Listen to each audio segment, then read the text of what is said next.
Hello students, welcome in Apex Economics. Students, आज का जो लेक्चर है वो है 5 year plans in India and NITI Aayog, यानी कि ਭਾਰਤ ਵਿੱਚ 5 ਸਾਲਾ ਯੋਜਨਾਵਾਂ ਅਤੇ ਨੀਤੀ ਆਯੋਗ। बहुत इंपॉर्टेंट टॉपिक डिस्कस कर रहे हैं इंडियन इकोनॉमी का।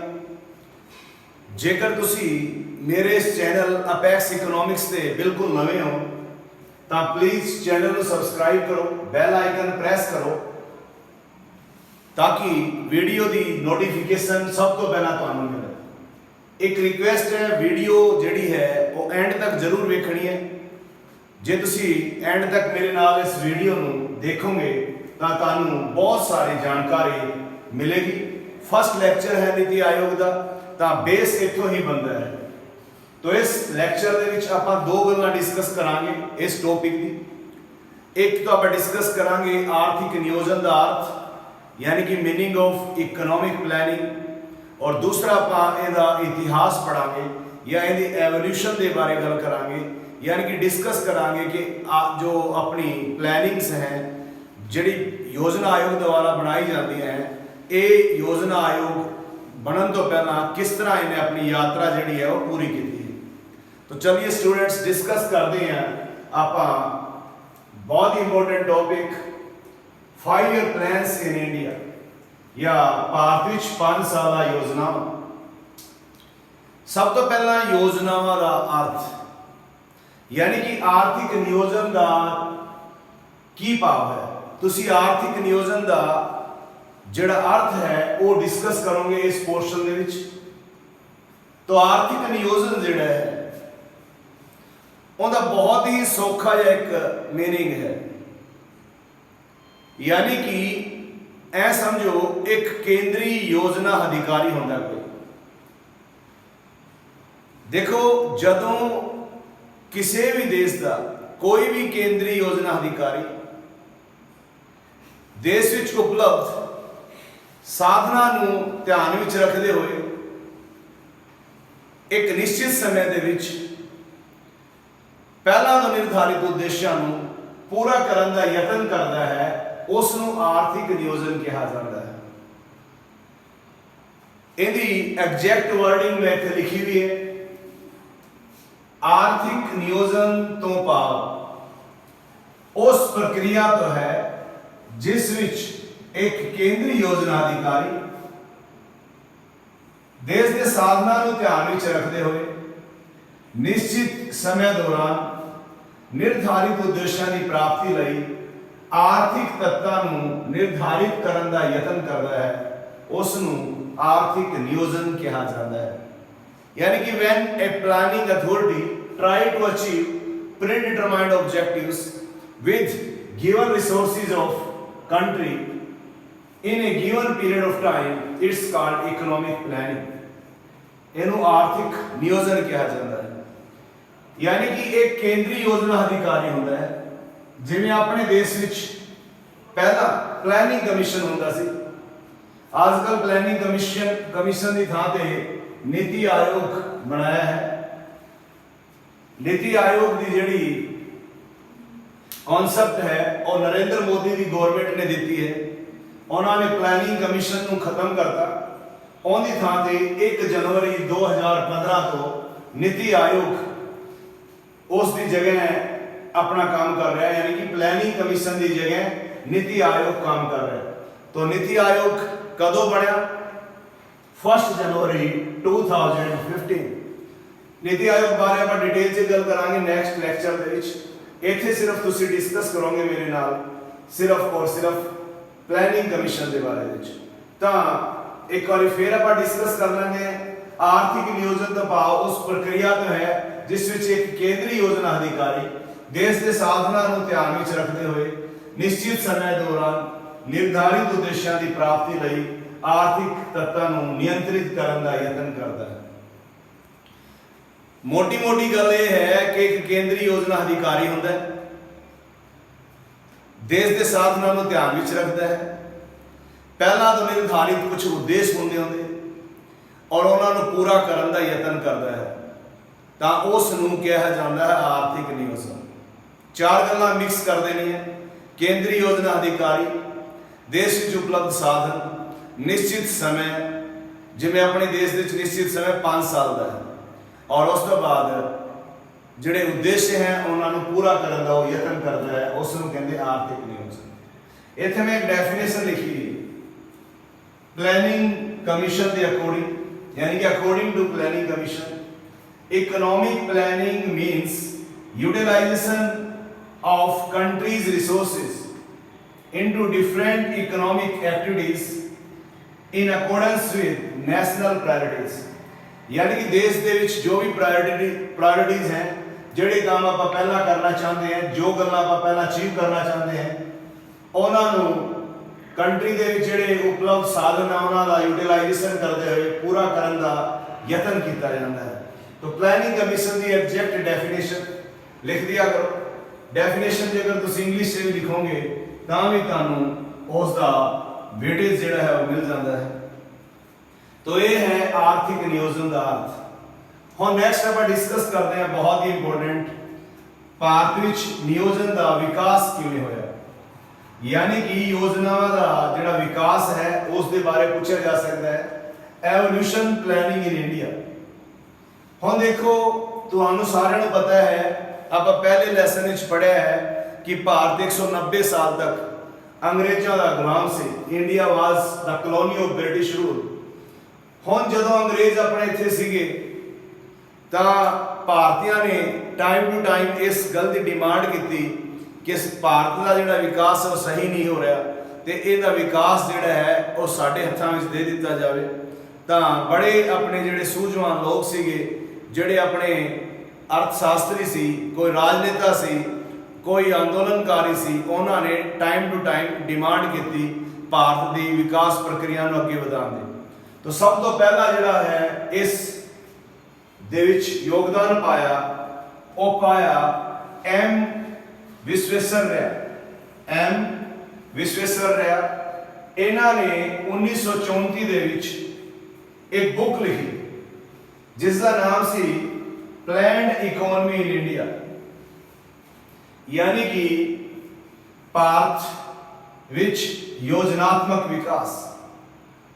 ਇਸ ਬੁੱਕ ਦੇ ਵਿੱਚ ਇਹਨਾਂ ਨੇ ਕਿਹਾ ਕਿ ਵੀ ਮੇਨ ਜਿਹੜਾ ਹੈ ਉਹ ਇਕਨੋਮਿਕ ਰੀਕਨਸਟਰਕਸ਼ਨ ਕਰਨਾ ਹੈ, यानी कि आर्थिक पुनर्निर्माण के लिए इन्हों ने कहा कि भारत का जेकर आर्थिक पुनर्निर्माण करना चाहते हो, जो कि ब्रिटेन के शासन के दौरान काफ़ी डिस्ट्रॉय हो गया सी, खत्म हो गया सी, तो उस दे लिए सानू कोई प्लैनिंग करनी पऊगी। तो उन्होंने एक बुक लिखती जिंदे विच एक आइडिया दिता। बुक का नाम की सी प्लैंड इकोनॉमी इन इंडिया। किहड़े ईयर च पहली बार इन्होंने यतन किया 1934 च। राइटर केड़ा सी? एम विश्वेश्वरैया। तो यह है वेरी फस्ट प्लान वाले एक पहला कदम। उस तो बाद जदों इथों आइडिया मिल गया आपां, इन्होंने एक साइंटिफिक ग्रोथ की गल की सी, वैज्ञानिक विकास की गल की सी। दूसरे नंबर ते इंडिया दे विच इस गल को अगे वधाया, वो वधाया पंडित जवाहरलाल नेहरू ने, जो कि आज़ाद भारत के पहले प्रधानमंत्री भी बने। पंडित जवाहरलाल नेहरू ने एक कमेटी बनाई जिसके अध्यक्ष भी वो आप सीगे, नेशनल प्लैनिंग कमेटी। ये बनी 1938 दे विच। इस विच कहा गया कि भारत विच आर्थिक नियोजन होना चाहिए है, और इस दे विच इन्हां ने निजी खेतर और सार्वजनिक खेतर का एक कंपोजिशन तैयार करने की गल की। मतलब इन्हां ने कहा भी प्राइवेट सैक्टर और पब्लिक सैक्टर दोनों का सुमेल होना चाहिए है, इस तरह आर्थिक नियोजन होना चाहिए। तो यह है Pandit Jawaharlal Nehru the contribution planning commission they which कि एक नैशनल प्लैनिंग कमेटी बनी भारत विच ब्रिटिशर्स के सहयोग नाल। तो उसका जिहड़ा चेयरमैन सीगा उस कमेटी का वो सी पंडित जवाहरलाल नेहरू। तो 1934 दे विच एक book I planned economy in India, जिहड़ी लिखी एम विश्वेश्वरैया ने। 1938 ਵਿੱਚ ਇੱਕ ਕਮੇਟੀ ਬਣੀ, ਨੈਸ਼ਨਲ ਪਲੈਨਿੰਗ ਕਮੇਟੀ, ਜੋ ਬਣਾਈ ਪੰਡਿਤ ਜਵਾਹਰ ਲਾਲ ਨਹਿਰੂ ਦੀ ਅਧਿਕਸ਼ਤਾ ਦੇ ਵਿੱਚ, ਤੇ ਇਹਨਾਂ ਨੇ ਪਬਲਿਕ ਪ੍ਰਾਈਵੇਟ ਸੈਕਟਰ ਦਾ ਕੋਆਪਰੇਸ਼ਨ ਜਿਹੜਾ ਉਸ ਦੀ ਗੱਲ ਮੰਨੀ। ਗੱਲ ਅੱਗੇ ਤੁਰੀ ਤਾਂ ਕੁਝ ਉਦਯੋਗਪਤੀ 8 ਦੇ ਲਗਭਗ ਆ ਗਏ, ਜਿਵੇਂ ਟਾਟਾ ਉਸ ਟਾਈਮ ਦੇ ਵਿੱਚ ਮੇਨ ਸੀਗਾ, ਜੋ ਕਿ ਤੁਹਾਨੂੰ ਪਤਾ ਹੋਊਗਾ ਕਿ Tata iron and steel industry 1907 ਵਿੱਚ ਬਣੀ ਸੀਗੀ। ਅੰਗਰੇਜ਼ੀ ਸ਼ਾਸਨ ਦੇ ਦੌਰਾਨ ਪਹਿਲੀ ਭਾਰਤ ਦੀ ਆਇਰਨ ਐਂਡ ਸਟੀਲ ਇੰਡਸਟਰੀ ਬਣਾਈ ਸੀਗੀ। ਰਤਨ ਟਾਟਾ ਜੀ ਉਹਦੇ ਚੇਅਰਮੈਨ ਹੈ। ਤਾਂ ਉਹਨਾਂ ਦੇ ਵਰਗੇ ਕੁਝ 8 ਉਦਯੋਗਪਤੀ ਆਏ ਤੇ ਉਹਨਾਂ ਨੇ ਇੱਕ ਬੰਬਈ ਯੋਜਨਾ ਤਿਆਰ ਕਰਕੇ ਦਿੱਤੀ 1840 ਦੇ ਵਿੱਚ, ਜਿਸ ਵਿੱਚ ਕਿਹਾ ਗਿਆ ਕਿ ਇਸ ਯੋਜਨਾ ਦਾ ਜਿਹੜੇ 8 ਉਦਯੋਗਪਤੀ ਸੀ ਇਹਨਾਂ ਨੇ ਇੱਕ ਰਿਕਮੈਂਡੇਸ਼ਨ ਦਿੱਤੀ ਬੰਬਈ ਯੋਜਨਾ ਨਾਂ ਤੋਂ, ਤੇ ਇਹਨਾਂ ਨੇ ਆਪਣੇ ਆਈਡੀਆਜ਼ ਦਿੱਤੇ ਕਿ ਕਿਸ ਤਰ੍ਹਾਂ ਆਪਾਂ ਦੇਸ਼ ਦਾ ਆਰਥਿਕ ਜਿਹੜਾ ਵਿਕਾਸ ਹੈ ਉਹ ਕਰ ਸਕਦੇ ਹਾਂ। ਤਾਂ ਇਹ ਵੀ ਉਸ ਰਸਤੇ ਦੇ ਵਿੱਚ ਇੱਕ ਮੀਲ ਦਾ ਪੱਥਰ ਸਾਬਿਤ ਹੋਈ। ਉਸੇ ਸਾਲ ਯਾਨੀ ਕਿ 1940 ਦੇ ਵਿੱਚ ਹੀ ਐਮਨ ਰॉय ਇੱਕ ਅਰਥ ਸ਼ਾਸਤਰੀ ਰਾਜਨੇਤਾ, ਜਿਨ੍ਹਾਂ ਨੇ ਜਨ ਯੋਜਨਾ यानी कि पीपल्स प्लान ना दिया अपना सुजैशंस दिता कि आर्थिक विकास दे रही सानू पीपल्स प्लान तैयार करनी चाहिए।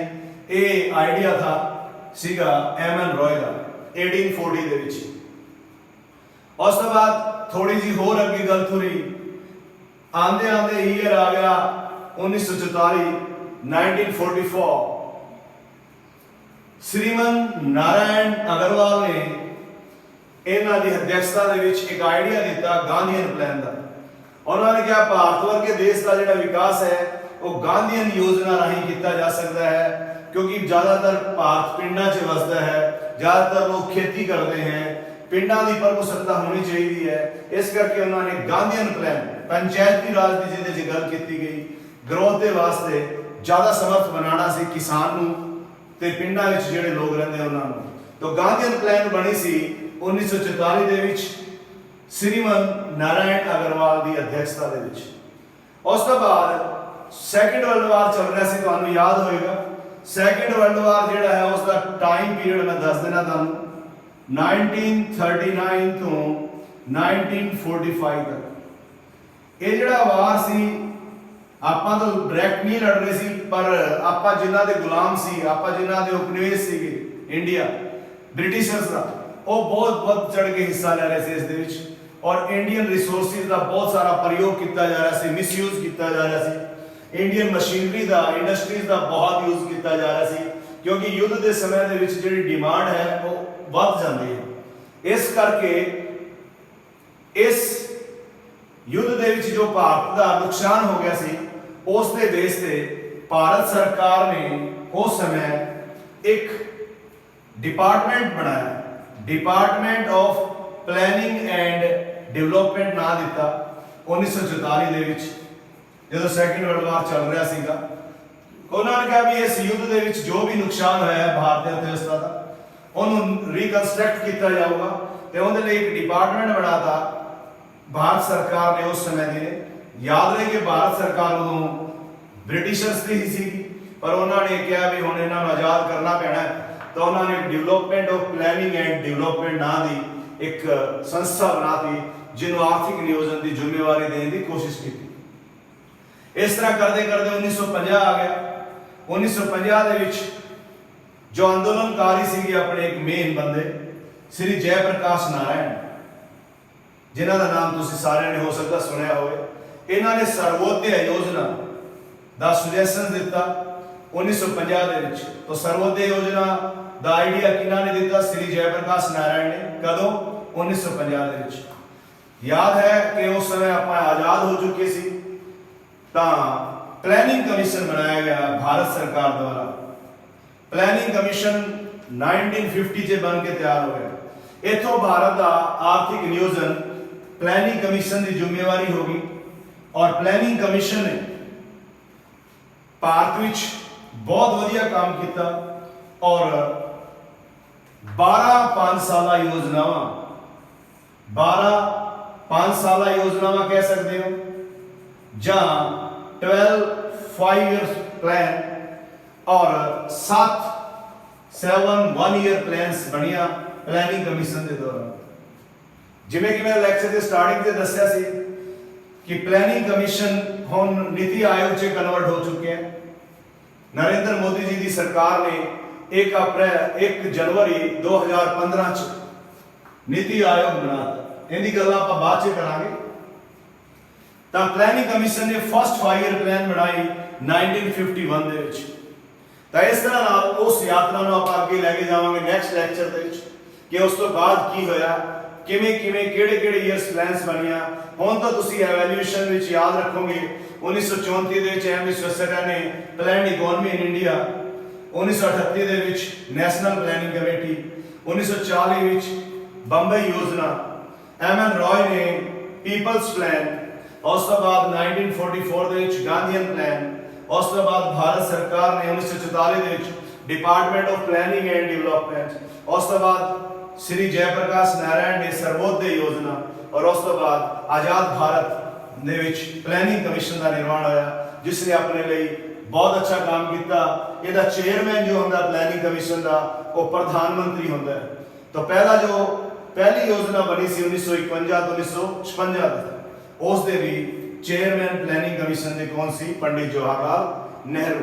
उन्होंने 12 बाद च प्लैनिंग कमिशन ने योजनावां सानू दित्तियां, इन्हां दी डिटेल आपां बाद च पढ़ांगे। तां ਇਹ ਸੀ स्टूडेंट्स आज ਦਾ ਲੈਕਚਰ। बहुत सारे क्वेश्चन इस दे बेस पे आ सकते हैं। ਆਹ ਵਾਲਾ क्वेश्चन आर्थिक नियोजन ਦਾ अर्थ एक मोस्ट इंपोर्टेंट क्वेश्चन है फॉर 2 मार्क्स। ਉਸ ਤੋਂ ਇਲਾਵਾ ਇਹ क्वेश्चन ਜਿਹੜੇ ਹੈ ਆਹ ਵਾਲੇ ਕੰਪੀਟੀਟਿਵ एग्जाम्स ਦੇ ਲਈ ਵੀ ਬਹੁਤ ਸਾਰੇ ਇੰਪੋਰਟੈਂਟ ਹੈ। Evolution planning in India. ਤਾਂ ਇਸ स्टूडेंट्स आज ਦਾ ਲੈਕਚਰ ਕਿਸੇ ਤਰ੍ਹਾਂ ਦਾ ਕੋਈ ਡਾਊਟ भी होए तो तुसी कमेंट सैक्शन में लिख सकते हो। तो वीडियो जेकर तुहानू अच्छी लगी होए तो प्लीज़ इसनू लाइक जरूर करो, शेयर भी जरूर करो। तो हजे भी जेकर तुसी अपना ये चैनल एपेक्स इकोनॉमिक्स सबसक्राइब नहीं किया तो प्लीज़ इसनू सबसक्राइब करो। पंजाबी दे विच इस तरह का मैटर बहुत घट चैनल पर मिलता है जो किसी सबजैक्ट नाल कंसर्न होए। तो साडी जिहड़ी कोशिश है ये जारी रहेगी। ठीक है स्टूडेंट्स, थैंक्स अ लॉट।